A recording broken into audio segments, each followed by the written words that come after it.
is going well. 3, 2,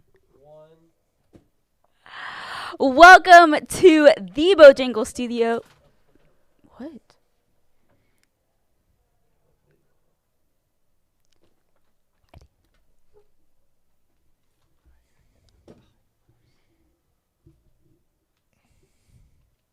Without the break, I don't think we win that race.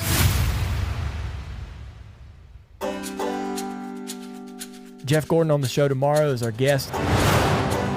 I'm just looking forward to sort of catching up with Jeff on his kind of a new role at HMS.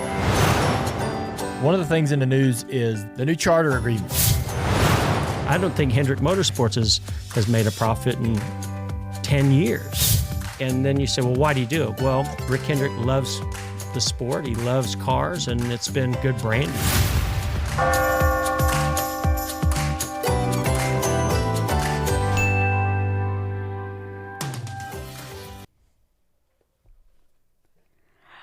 Welcome to the Bojangles Studio and the second episode of DJD Reloaded, which is a show specifically for you fans. So keep the conversations going on YouTube.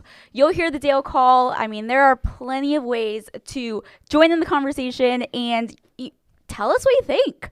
My name is Casey Boat. I am the host of Door Bumper Clear. I am joined by a few lovely gentlemen and one additional guest who is in Daytona. Yes. You guys want to tell us who you are? Well, first of all, it is 9:30 in the morning. Is this really happening right now? if I'm on this couch, Casey, I drink beers. It doesn't matter the time. So I'm glad to join you guys. My name's Travis. Produce Actions Detrimental and Dirty Mo Dough. So just glad to join you guys today. Thanks for the excuse to drink. You are the mountains starting off blue? strong. Yeah, mountains are blue. I got a cooler over here to make sure they stay cold so I can have Good. more. A Chase Elliott cooler, by the way. So you're really on trend. You know, just maybe a hint of who I'm thinking about taking. I don't know. Ooh, very interesting. Andrew Kurland, supervising producer of the Dale Jr. Download, host of Next Level, and once again, I made it back here on DJD Reloaded. This is great. Travis, you're a new face to DJD Reloaded, and we're missing a face from last week, Carla, but she is on location in Daytona. She is getting the inside scoop from all the drivers. Media Day was yesterday. Carla, how's everything going so far in Daytona? Yeah, it's going pretty well so far, I guess. Pretty busy day yesterday, starting at 8 a.m. with Media Day. So just kind of the car wash of like talking to all of the drivers. And then, yeah, it's a little bit colder today, colder as we get further into the weekend. So I'm definitely keeping an eye on the weather. But yeah, it's been pretty busy so far. It is Thursday, right? It is. I think so. Now, obviously, being at Media Day, you got to talk to every driver. Tell us some stories. What are we missing over there? You know, Media Day is so interesting, and I don't know how, I'm sure the drivers do feel this way, but I've been around them enough that I'm always curious, like how they view this, right? I think some of the drivers, you know, you want to get their personalities out. You also realize that some of the drivers hate questions to draw their personalities out. And then some of the drivers, you know, you want to ask questions so that they know that, you know, that they're aware that you're familiar with their sport, because I think a lot of the drivers actually get asked a lot of questions that don't have anything to do with NASCAR. So that's always an interesting balance of getting their personalities out, but also, you know, getting them to talk about, you know, obviously the race on Sunday and just the rest of the season, because it is the media day for the Daytona 500, but a lot of times we won't get the drivers in, you know, one room for the rest of the season until, you know, maybe in the playoffs or maybe in the summer sometime. So it kind of just depends. But yeah, I'm trying to think of some interesting stories. I mean, Corey LaJoy yesterday was pretty much a walking margarita. He had QR codes all over his, fire suit. That was interesting. I'm trying to think of something else. Ross Chastain told me a pretty interesting story that we did not see on the Netflix documentary. I know we talked a little bit about that last week, but he said that, you know, the clip where he's swimming in the lake. Yeah. Right. So he said that he actually almost choked on water and caught cramps in both of his legs during that. So I thought that was pretty funny and kind of a little bit of a backstory. I can't imagine what all we missed from all of the Netflix footage that they shot. I think a blooper reel would be great when it comes to that show. The pressure's on when Netflix is there. Like, you don't want to necessarily screw up or, do something that makes you look stupid with the cameras on. So I'm glad they didn't put Ross Chastain and, struggle in the lake. But Carla, you mentioned, there were some drivers that were in good moods. They were happy to answer questions. Others that weren't. Like, who's feeling good as we get into Daytona weekend? I think a majority of them are feeling good. You can definitely tell like who's having a good day and who's not, who's happy to be there, who's not. I thought Corey was, he's like very jovial person to be around. I thought he was just like very locked in. I know he's had a lot of stuff going on this off season. Obviously, we talked with him last week, but I thought that he was locked in. On the business side of things, you're always talking to like Denny Hamlin and Brad Keselowski and all of these driver owners, and those conversations get a little bit more serious in those interviews. But for the majority, you've got a lot of rookies, and it was just kind of fun I always like watching them kind of take the red carpet, their first time going through that. Josh Berry, I think they anticipate it, but still you can tell that it's like the first day of school for a lot of these guys. And it really does feel that way for pretty much all of the drivers. It's like the start of a new season, the start of a new year. They get asked a lot of the same questions yesterday over and over and over again. So I definitely understand the redundancy of it all. But it was fun. What was Alex Bowman like yesterday with his back injury coming last year? The pressure at HMS to get the victory. What was the kind of his feel going into Daytona 500? Yeah, I think he's happy to be back. Before qualifying last night, I didn't necessarily sense that there was pressure with really any of the Hendrick guys that I talked to about their performance.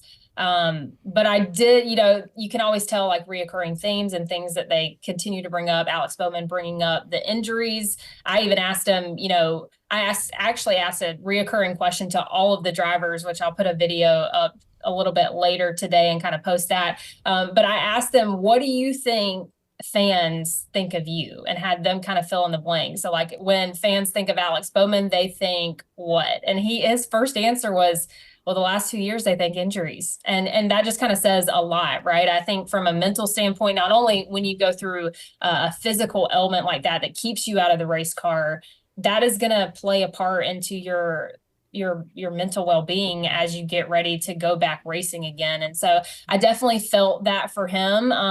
But again, I didn't necessarily feel that was more pressure on him. It's just something that he's definitely thinking about. That's fair. And I guess on that note, looking at qualifying yesterday, we have an all Ford front row. Yeah. Bowman unfortunately failed to make the second round. Are we thinking Ford is really the will they win the Daytona 500? No. Oh, dang. You're quick to answer that. Why do you say that? Well, I think Front Row's got their new alliance with Penske, and I think that helped them with qualifying, but I don't think come Sunday it will. I think you're going to see those Hendrick drivers, one of those four.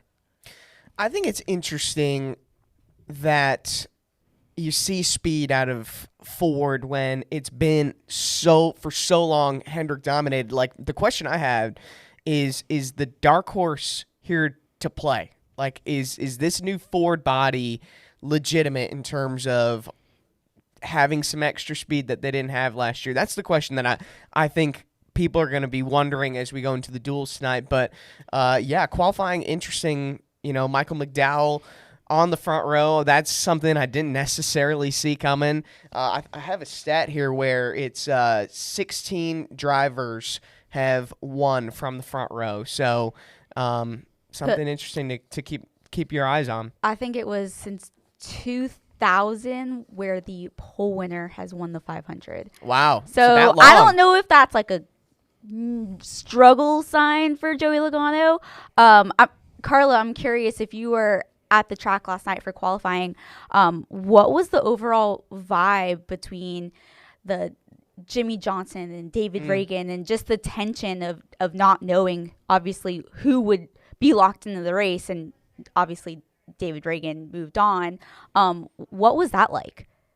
Yeah, it was really fun. And yeah, I was on, just the grid and kind of watching all the cars roll off and all the numbers pop up. And there was a pretty decent crowd there last night, despite it being pretty cold. And so there were a lot of gas, especially like when Michael McDowell, he had the top speed from qualifying. And then we were all waiting as Joey Logano kind of went across the line and, just kind of the elation from that team when he surpassed McDowell. So it was very interesting. And it was interesting to watch the Toyotas too, because obviously they did not qualify well at all. And just to kind of see those guys just keep rolling back into the garage, just not necessarily what you expected.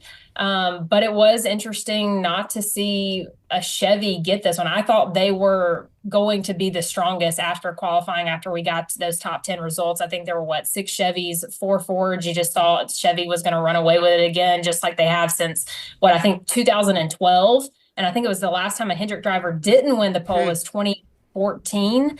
I mean, that's a pretty crazy stat for Ford to come in here. But I think, one of the things that you're going to look at is, we're going to find out more after the duels tonight, right? When they're actually racing with other cars, a little bit more pack racing.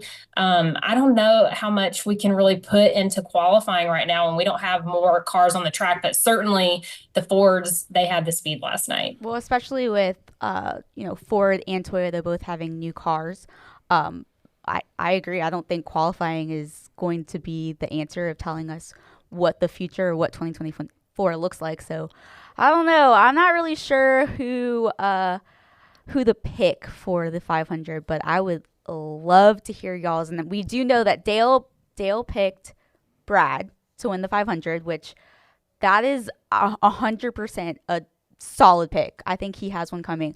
I'm going to actually go against Brad, where he made the comment that Buescher was not getting a win this year. I'm picking Buescher to win the 500. Interesting. What do you guys think? Well, I first want to say that Logano and McDowell won't win, because when's the last time somebody from the front row won the Daytona 500? Hasn't been 2000, I think. Yeah, with Jared. like it has since 2000. Like the front, like qualifying isn't as important now as it used to be for the Daytona 500, and because of that, I think the Chevys know the most about their bodies, and that's why I'm picking Chase. Oh, Chase Elliott.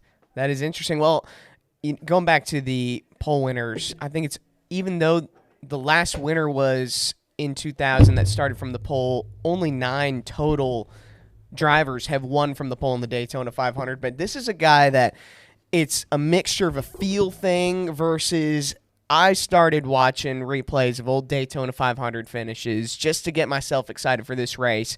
And this guy always seems to be around at the finish. I'm picking Martin Truex Jr. That's who I got. Carla, who do you got? I don't feel great about. I don't usually pick pole winners for many races, but I'm leaning more toward the Ford with Logano in this one. My second choice, though, was going to be Larson, right? Because of just the way that qualifying went, the way that the Chevys went. I feel like those numbers are going to be better. But I do kind of want to add some context to some of y'all's picks from the guys that I heard about. Travis, you mentioned Chase Elliott yesterday and Chevy having an advantage because of, the 3 years that they've been in that body. I asked him that. I said, is that more of an advantage that you've been in it for 3 years, or is it more of an advantage for Toyota and Ford to have these changes? And he seemed to think, well, anytime you make a car better, typically you're not going to make it worse. So that's kind of interesting. Casey, you picked Chris Buescher. I asked him yesterday, he won 3 races last year, and Brad Keselowski still not won with RFK Racing. I said, how much do you want to see Keselowski in? And I just thought his whole demeanor changed, not in a bad way, but just like it's something that he's thinking about. He's once, you look back at the race in the fall from Daytona, Keselowski pushing Buescher in that race too, and really helping him a lot through last season as a teammate. And I don't know if there's more pressure for Buescher to win, or if there's more pressure for him to help Brad Keselowski finally get in victory lane. So it could be the other way around, where Buescher's pushing Keselowski at the end. I'd support that. Now, going back to manufacturers and the changes, we did put, or we're going to put a poll up on YouTube chat right now, letting you guys pick which manufacturer will win the 500. So far, we're at Ford with 52%, Chevy with 34%, Toyota 12%. Dang. And that would be, if Martin wins, that'd be only the second Toyota driver to win it, right? I think Denny's the only Toyota driver. That's a good question. If you're in the chat, let us know if you know the answer to this one. I'm not sure which Toyota driver has won. I know Martin, but everyone seems to be very confident in the Fords. I think agree. That's the answer so far. I've seen a lot of in the chats. We've got Bubba, we've got Chase, Logano, Ross. So many people rooting for Larson for the 500. So somebody said Noah, and on Actions Detrimental, Denny said like Noah's legitimate shot to win because it's Daytona 500. So don't write him off just because he's kind of been out of the car for a while. What about our defending champ, Ryan Blaney? He has multiple runner-up finishes in the Daytona 500, including a photo finish. I feel like Blaney is someone else who we got to seriously consider as someone going into the 500 as potentially a favorite. And to your point, there's only been 4 drivers to win. I think it's 4 drivers, correct me if I'm wrong, that have been able to have the championship and then gone back and won the first race of the year at the 500. I think Dale Jarrett was the last to do that. So that would be a pretty elite group for him to be a part of too if he does. And with that, the professor was on Dirty Mo Doe and Racing Insights. The predictor model going into qualifying had Blaney as the clear-cut number 1, and the second tier was below him. So, the model loves him too, so it will be interesting. Ryan Blaney's got 1 win, 4 top 5s, 7 top 10s at Daytona. So, I mean, he obviously knows how to get around that place.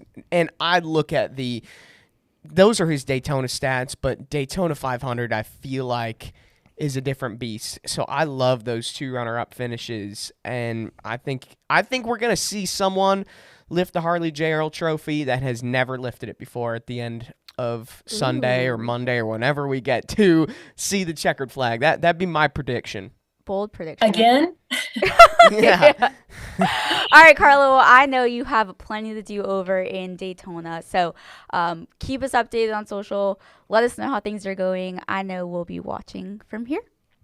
Absolutely. Thanks, guys. See you, Carl. See you next. So just like you guys can share your thoughts on YouTube, we also have our Dale call number, which I can't think of a better way to leave a message for Dale than this number. So we're gonna go to a few calls from this week. Yeah.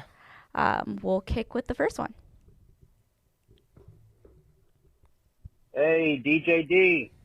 I'm calling with some predictions for the Daytona 500 and the champion for this year. So for the 500, I'm kind of going with Denny on his prediction. I'm thinking Kyle Busch gets it done for the first time. And as far as the champion goes, I'm going to go out on a limb and say that Chase Elliott has an awesome rebound year, and he makes it to the Final Four and gets his number 2 championship. Thanks for allowing me to call, and lifelong fan, and I hope to hear it on the air. Thanks. So can I issue a little correction on this Denny Hamlin pick thing? Did he pick Denny or Kyle? Well, he picked Kyle, but everyone says Denny picked Kyle. No, Denny said, I'm going to win. If I don't win, Kyle. So Denny's pick to win is not Kyle. He's It's just himself. saying, yes. Also, is he a lifelong fan of DJD Reloaded or DJD? I would say DJD Reloaded. That's what I was That would be thinking. my guess. I support that. Yeah. All right, one more call from you guys.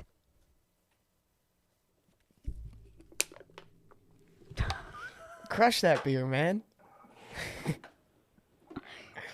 I just wanted to say that I have a bold prediction, and there's 11 winless Cup guys in this field, including 5 rookies, and I think Zane Smith is going to win the Daytona 500 and be the first one of those 11 guys and first one of those 5 rookies to get his first Cup win, even before Mr. Ty Gibbs.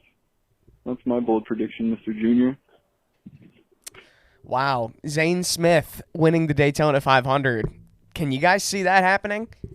That's like Austin Cindric winning the 500 with rookie stripes on his car. I feel like. Exactly. Although I think Zane is even bigger of a bold prediction because Austin Cindric had some Cup starts before that. Well, it is Daytona, so anything can happen. Vegas doesn't see it happening though.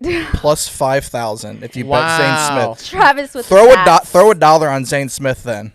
Oh, all right. Well, keep those calls coming. Send us your thoughts at 704-584-9573. Now, Andrew, you are heading to Daytona tomorrow. Yeah. I don't know if you've checked the weather, but I trying would not maybe pack enough clothes for Wednesday. How should he pack? Oh, I don't. You've been to many be with. I mean, I almost snow, don't want to rain, bring. I don't bring want it to all. bring a rain jacket just because I don't want to have to think I'll need it. You know, maybe that's a stupid thing, but it's more superstition. That is right. I can confirm from experience. That is not a good call. The same kid has got burned out of track last year because of the sun, and his socks got soaking wet out of track last year. So yeah, I don't do well with the elements at a racetrack. But yes, I'm leaving for the racetrack first thing in the morning tomorrow. And yeah, like you said, the weather looking a little bit questionable for Saturday going into Sunday. I mean, I'm keeping my fingers crossed that we can see a green flag and a checkered flag on Sunday. I don't know how to feel about it. I think I'm going to start getting my rain dance in early, I think is the most important thing to do. But we talked about this on the download, and, you know, I think we got a clip talking about Dale in the 2014 Daytona 500 and with the rain delay. Yeah, Let's hear so it. yeah.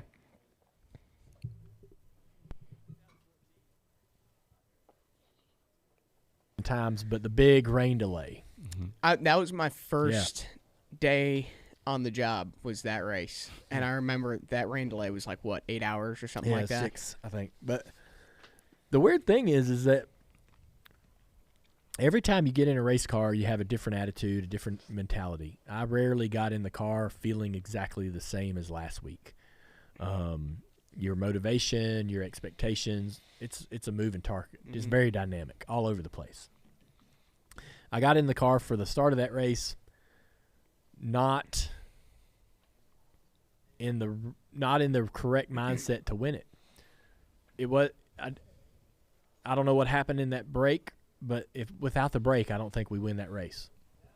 We had the break, and something like during that break was like, mentally, we're gonna, I'm ready to get this thing going. Let's get out there and let's get it going.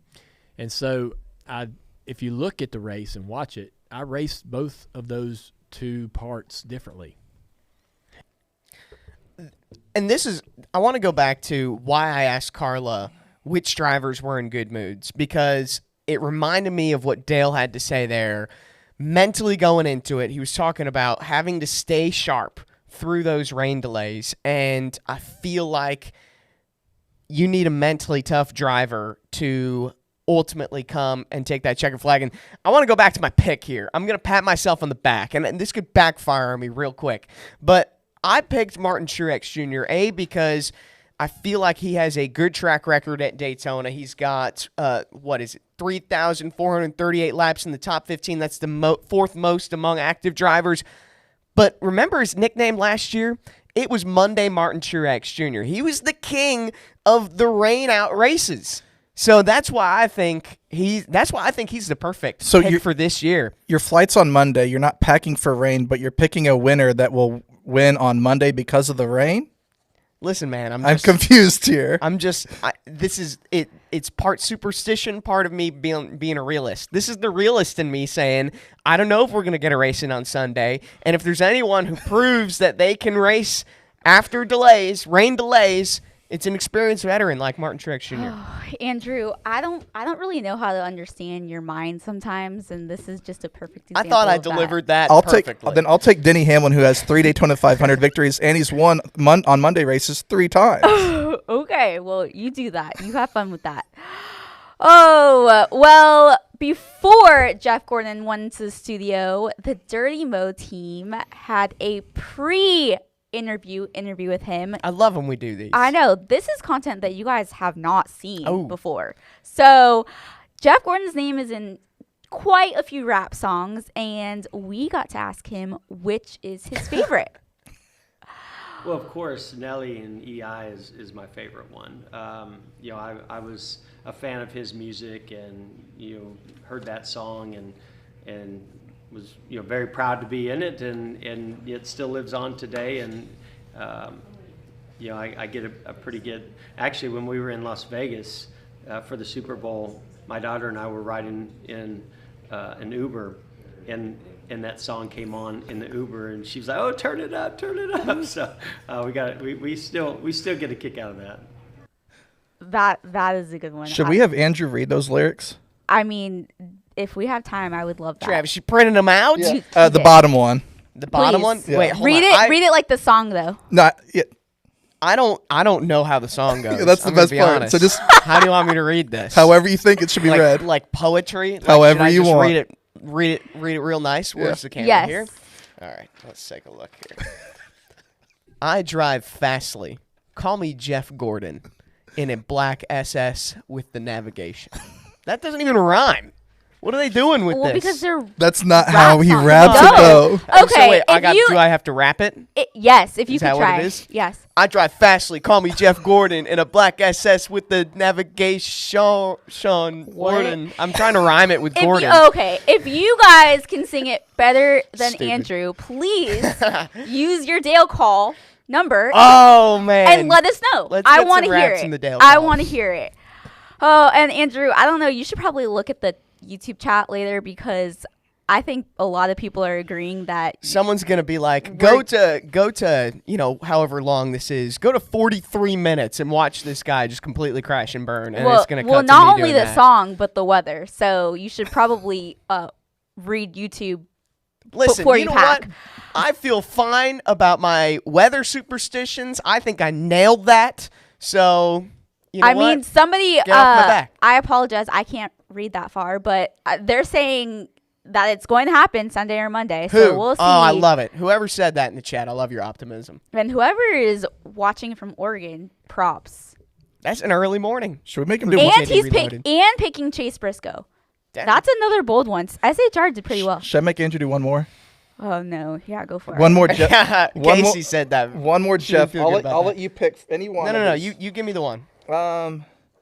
We'll do the second to My the bottom. gosh, Jeff Gordon is in a lot of songs, man. Second to the bottom there. Second to the bottom. Okay. Oh man. Drop my top on my foreign. Ain't no phones, no recording. Got my guap in the morning. In that coupe, Jeff Gordon. Skirt is what it says. It says skirt there at the end. I don't even. I mean, it's too early for this. We've got Travis drinking Here, my mic's beer. hot. You want a beat? Oh yeah. I'll do it again. Read another one. Wait, hold on. Hey yo, drop top of my foreign. Ain't no phones, got no recording. Got my guap in the morning. In that coupe, Jeff Gordon. Yeah. What? In Come on. Casey is lost. I don't even know. I don't get paid enough to host the show with you guys. I'm not really sure what is going on right now. YouTube I mean, chat Casey, is loving it. You have the DBC guys I on Mondays, so do. this is nothing. I do, and on that note, I did get a text way late in the middle of the night from Freddie saying that my biggest fan is at the Oyster Pub. So I am so sorry if you were at the Oyster Pub, and I don't know if that's a sarcasm of your biggest fan as in like Brett's biggest fans, but we'll find that out later. Even more from the YouTube chat. I mean, that's the whitest thing I've ever happened. Thank you, Nicholas. All right, let's go to some tweets as well. I don't even know what to say to this. Don't forget, use hashtag don't hold me to it. Harley Forever is saying, I'm picking David Reagan, proven winner at Wow. super speedways in the past with a team that was consistently up front at plate race last year. When's the last time a non-charter car won the 500? Chat, do you know? Ooh, good question. Yeah. Joseph is picking Ryan frickin' Blaney. We've like got that. Craig with William Byron, Adam Kyle gets Busch. Kyle Busch. He's the bold one. Another Ross Chastain from Barbie. Nana going Bubba. I'll take Okay, it. Nano, let's go. Bubba's a take pretty it. solid pick. We were talking about this yesterday. He finished what, second like 2 or 3 years ago? Like he's. I think he's another guy who has multiple runner-up finishes in the Daytona 500. Can you imagine after all the stress last year of trying to make it in the playoffs on points, and he could just get in the first race? That would be pretty interesting. I I think like what's- Kyle Busch too. I think what's really cool is that there is not one person. Like, I feel like everybody can say a different driver. Like, there is not one really, if you think about it. And you can't go by qualifying because we don't really know. Yeah, we don't even know the full qualifying order yet. All right. Well, before we wrap the show, we have wins going on at media this week. Don't forget Actions Detrimental,